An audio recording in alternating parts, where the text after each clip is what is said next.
Apakah kamu bisa bahagia saat kamu jomblo? Apakah kamu bahagia walaupun tanpa pacar? Apakah Allah itu cukup bagimu? Apakah kamu mampu untuk menganggap bahwa masa lajang itu adalah masa yang luar biasa gitu?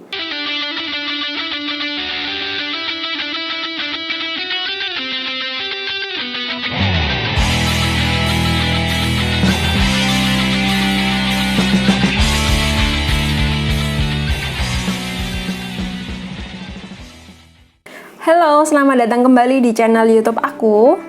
Kali ini aku akan melanjutkan bagian kedua dari buku Joshua Harris yang berjudul I Kiss Dating Goodbye. Kali ini Joshua Harris sedang membahas mengenai 7 kebiasaan yang merusak dalam pacaran. Apakah saja itu? Kita mau lanjut. Yang pertama, kencan itu cenderung melewatkan tahap persahabatan dalam sebuah hubungan. Biasanya kalau kita pacaran, kita kurang memperdulikan apa yang menjadi minat kita, apakah minatnya sama, apakah kesukaan kita sama, apakah sifat-sifat kita cocok gitu. Kebanyakan ada harapan-harapan romantis di dalamnya. Lalu kita melupakan apakah tujuan pacaran tersebut. Jadi bagi Joshua Harris, saat kita berpacaran justru itu akan membuat kita melangkahi hal yang seharusnya kita lakukan terlebih dahulu, yaitu bersahabat dengan orang tersebut, mencari tahu apakah kehendak Tuhan melalui persahabatan itu. Nah, lanjut yang kedua, Joshua Harris mengatakan kencan itu seringkali menyamakan hubungan fisik dan cinta. Tidak asing bagi kita bahwa ada beberapa orang yang mengatakan, kalau kamu sayang sama aku, berikan kehormatanmu. Nah, banyak orang yang mengukur tingkat keseriusan dari hubungan mereka melalui sejauh apa tingkat hubungan fisik mereka. Kencan itu seringkali mengisolasi pasangan dari hubungan yang lain. Contohnya aja, kalau kita punya teman misalnya, dia punya pacar, lalu waktu dia punya pacar, dia sudah jarang banget kumpul sama teman-temannya. Dia lebih banyak menghabiskan waktu berdua dengan pasangannya dan menjadi jauh dari teman-temannya. Yang keempat, pacaran itu dapat mengalihkan perhatian kaum muda dari tanggung jawab utama mereka untuk mempersiapkan masa depan mereka. Nah, di sini nanti kita akan bahas lagi lebih lanjut. Joshua Harris mengatakan bahwa masa lajang itu adalah sebuah karunia, teman-teman. Masa dimana kita benar-benar bebas untuk berekspresi, benar-benar bebas untuk menentukan pilihan kita mau jadi apa, terserah kita gitu ya. Banyak orang di luar sana yang sengaja untuk tidak meneruskan kuliahnya karena dia nggak bisa gitu ninggalkan pasangannya, mungkin karena jauh, dia nggak bisa LDR dan lain-lain gitu kan. Jadi dia memilih untuk tidak melanjutkan cita-citanya demi pacarnya. Kalau misalnya kita masih jomblo, kita masih bebas untuk menentukan kita mau kuliah di mana, kita mau tinggal di mana, kita mau melakukan apa untuk masa depan kita. Kita tidak terhambat oleh seseorang gitu. Yang kelima, kencan itu dapat menyebabkan perasaan tidak puas terhadap karunia Allah mengenai keadaan melajang. Waktu kita jomblo, mungkin kita merasa ada yang kurang ya dari saya ya. Teman-teman saya sudah punya pacar semua nih, sedangkan saya belum ya. Jadi kita merasa tidak puas gitu dengan status kita yang masih lajang ini. Sebenarnya masa lajang ini adalah masa kesempatan di mana kita ini bisa bertumbuh, kita bisa melayani Tuhan, kita bisa berdoa, kita bisa melakukan hal apapun dengan Tuhan. Dan itu kita tidak bisa dapatkan waktu kita menjalin hubungan dengan orang. Karena orang pasti akan menuntut kita untuk memperhatikan dia, ada waktu untuk telepon dan lain-lain, teman-teman ya. Yang keenam, kencan itu akan menciptakan suatu lingkungan palsu untuk mengevaluasi karakter orang lain. Waktu belum menikah, dia ini sangat romantis misalnya. Dia ini sangat romantis gitu. Tapi waktu setelah menikah, pasangannya ini berubah. banyak orang-orang yang merasa tertipu, padahal memang waktu pacaran kita akan menyuguhkan hal yang terbaik dalam diri kita. Kita akan meminimalisir hal-hal yang jelek dari diri kita gitu. Nah, yang terakhir, seringkali pacaran itu menjadi tujuan akhir. Banyak orang-orang yang di luar sana kalau ditanya, kamu kapan menikah nih? Dia masih bingung gitu mau jawab apa. Karena dia nggak punya tujuan untuk ke arah sana. Dia sudah merasa cukup dengan pacaran. Kalau dengan pacaran aja saya mendapatkan perhatiannya, saya mendapatkan ini itu daripadanya, saya mendapatkan uang dari dia, dan saya mendapatkan segala fasilitas yang tidak harus saya menikah dulu baru mendapatkannya. Orang tersebut akan menganggap, ya sudah, pacaran aja cukup kok, saya sudah merasa cukup disayangi kok, saya nggak butuh lebih. Kenapa saya harus berkomitmen untuk hal-hal yang sudah saya dapatkan? Jadi pesan buat para cewek, dirimu tuh sangat berharga teman-teman. Kalau kamu memberikan hal-hal yang terpenting dalam hidupmu untuk orang yang belum tentu akan menjadi pasanganmu nanti, orang tersebut akan menganggap kamu remeh. Karena buat apa gitu menikahi kamu kalau memang kamu sudah memberikan segalanya untuk dia? Karena sekali lagi, perhatian kita tuh berharga loh teman-teman. Apa yang kita berikan kepada pacar kita tuh berharga banget loh teman-teman. Marilah kita menghargai diri kita sendiri terlebih dahulu kalau kita mau dihargai oleh pasangan kita. Pasangan kita bisa menghargai kita kalau kita sudah terlebih dahulu menghargai diri kita. Bahwa segala sesuatu yang kita miliki itu berharga. Tuhan sudah membayar harga yang mahal untuk kita. Jangan kita memberikan harga yang murah terhadap orang lain gitu. Karena diri kita ini berharga banget di hadapan Tuhan. Oke, itu tadi 7 kebiasaan buruk dalam pacaran.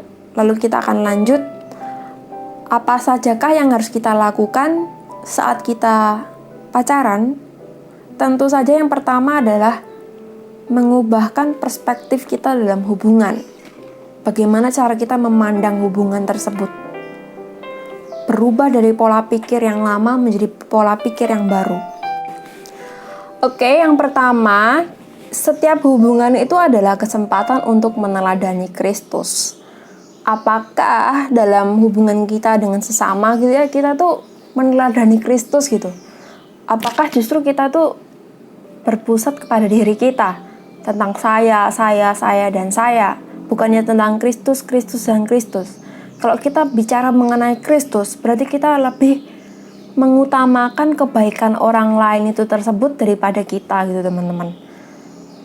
Bukan lagi menuntut perhatian dari orang lain, justru kita memberikan perhatian sebagai sahabat gitu. Kenapa Joshua Harris sangat kayak anti gitu ya dengan pacaran? Karena pacaran itu menimbulkan suasana romantis yang dimana kita tuh bisa jatuh gitu dalam dosa, baik dalam pikiran kita, baik dalam tindakan kita, baik dalam kesucian tubuh kita gitu. Karena kalau orang dulu bilang itu ya, pacaran itu kayak ada strumnya gitu. Kalau kita deket sama pasangan kita tuh kayak ada strumnya gitu. Jadi bagi Joshua Harris lebih baik kita nih bersahabat dulu, mengevaluasi sambil meneladani kasih Kristus. Kita memberikan kasih Kristus yang nyata bagi orang yang kita kasihi itu. Yang kedua, seperti yang kita bahas tadi, masa lajang itu adalah karunia Allah gitu.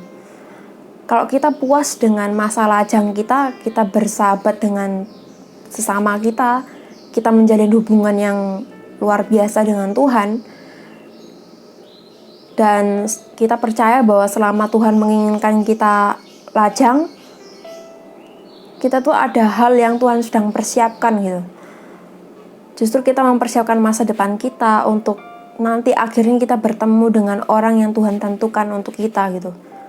Tuhan mau kita tuh belajar puas dengan keadaan kita gitu. Bukan waktu kita pacaran baru kita merasa bahagia. Itu artinya Tuhan tidak mengisi hati kita gitu. Tapi orang lain yang mengisi hati kita dengan keromantisan. Apakah kamu bisa bahagia saat kamu jomblo? Apakah kamu bahagia walaupun tanpa pacar? Apakah Allah itu cukup bagimu? Apakah kamu mampu untuk menganggap bahwa masa lajang itu adalah masa yang luar biasa gitu? Adalah sebuah karunia di mana Tuhan sedang membentuk kamu menjadi pribadi yang seperti Tuhan inginkan. Apakah kita ingin menggantinya dengan hal-hal yang sejujurnya adalah hal-hal yang sepele? Contohnya aja jalan-jalan, chatting sana-sini. Apakah itu sebanding dengan yang Tuhan inginkan dalam hidup kita?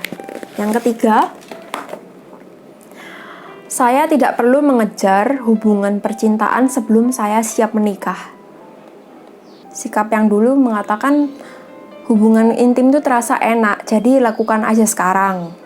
Tapi kalau kita sudah merubah pola pikir kita akan mengatakan bahwa kalau dua orang belum siap berkomitmen, itu tidak perlu mengejar percintaan gitu. Karena Tuhan itu meminta untuk kita itu bisa bersabar, menantikan hal yang manis dari Tuhan itu. Dan selama penantian itu, berhubunganlah secara intim dengan keluarga dan juga jalani hubungan mendalam dengan saudara dan saudari di dalam Tuhan. Kita tuh harus punya pondasi terlebih dahulu gitu. Kita harus kuat dengan hubungan sesama kita, baru kita bisa naik ke jenjang dengan pasangan gitu. Kalau kita dalam hubungan yang dasar aja kita belum bisa, contohnya aja kita belum bisa mengalah ke orang lain, bagaimana kita bisa berharap untuk naik ke jenjang berikutnya, kita bisa ngalah dengan pasangan gitu. Marilah dalam masa penantian ini kita mau melakukan yang terbaik untuk mempersiapkan sesuatu yang indah, sehingga waktu Tuhan memberikan sesuatu yang indah itu kita sudah siap untuk menerimanya. Jangan sampai Tuhan tuh kayak mikir gini, oh nih anak belum siap nih buat aku kasih seseorang untuk dipercayakan gitu. Karena kalau orang dipercayakan sesuatu, misalnya kita dipercayakan sebuah berlian, tapi kita nggak tahu cara merawatnya, cara membersihkannya, kita akan memperlakukannya dengan sembarangan. Padahal ini adalah berlian nih, tapi kita memperlakukannya dengan sembarangan, harganya akan turun gitu kan. Begitu juga dengan kita. Kalau kita belum siap untuk dipercayakan sesuatu dari Tuhan, itu akan merusak hal pemberian Tuhan ini. Jadi Tuhan tidak mungkin akan memberikannya kalau kita belum siap. Jadi mari kita mempersiapkan diri kita lebih dulu gitu teman-teman. Oke, yang keempat, saya tidak dapat memiliki seseorang di luar pernikahan. Ya seperti yang tadi itu juga kebiasaan merusak. Sebelum kita mengikat diri kita dalam pernikahan, kita tidak berhak memperlakukan siapapun seolah-olah orang itu adalah milik kita. Nah, bagi teman-teman yang pacaran, berani nggak tanya ke pacarmu, kamu mau bawa hubungan ini kemana gitu? Kan ada tuh nyanyian yang bilang, mau dibawa kemana hubungan kita. Nah, kalau hubungan kita nggak jelas gitu, terus kamu pacaran sampai bertahun-tahun, 10 tahun gitu, dan akhirnya kalau ditanya, kamu kapan datang ke rumah buat ngelamar? Lalu jawabnya nanti gitu. Sementara waktu kamu pacaran, kamu sudah memberikan segala hal yang kamu punya gitu. Bahkan waktu dimana kamu harusnya mempersiapkan dirimu untuk masa depan, ikutan hilang gitu. Jadi para cowok-cowok, para cewek-cewek, ayo kita pikir ulang deh. Apakah kamu benar-benar serius dengan hubungan kamu sekarang ini? Apakah kamu benar-benar berpikir untuk menikah dengan orang yang sedang kamu sayangi ini? Sikap yang lama itu akan mengatakan kami dapat melakukan apa yang dilakukan oleh orang yang telah menikah apabila kami sungguh-sungguh mencintai seseorang.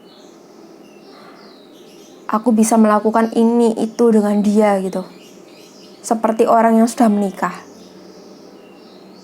Kalau dia mencintai aku, dia akan memberikan segalanya untukku. Nah, sikap yang baru justru menganggap bahwa tuntutan akan waktu, cinta, dan masa depan orang lain sebelum pernikahan adalah tuntutan yang tidak beralasan. Kamu belum punya hak sama sekali terhadap tubuh pasangan kamu, terhadap masa depan pasangan kamu, terhadap cita-citanya semua kamu belum punya hak. Tuh, dengan pemikiran seperti ini kita akan belajar lebih hati-hati gitu ya sama orang yang kita kasihi. Kalau kamu sungguh-sungguh mengasihi dia, kamu pasti tidak akan memposisikan dirinya di tengah jurang gitu. Oke, yang terakhir, saya akan menghindari situasi-situasi yang dapat membuat saya berkompromi mengenai kesucian tubuh atau pikiran saya. Joshua Harris mengatakan, kesucian itu lebih dari sekedar mempertahankan perawanan. Jadi, apakah dalam pacaran itu justru kita malah mikirkan hubungan yang fisik terus. Yang bahkan kata orang-orang yang sudah menikah, hubungan fisik itu hanya berapa persennya aja kok dari hal-hal yang lain gitu. Banyak sikap-sikap yang justru itu lebih penting, harusnya lebih fokus ke sana waktu pacaran. Apakah kamu dalam pacaran ini justru lebih mencobai dirimu gitu? Apakah pacaran ini justru membawa kamu dalam pencobaan yang mungkin terasa nikmat gitu ya? Oke teman-teman, ini adalah ulasan dari buku Joshua Harris, dan aku harap kita semua dapat diberkati oleh buku ini.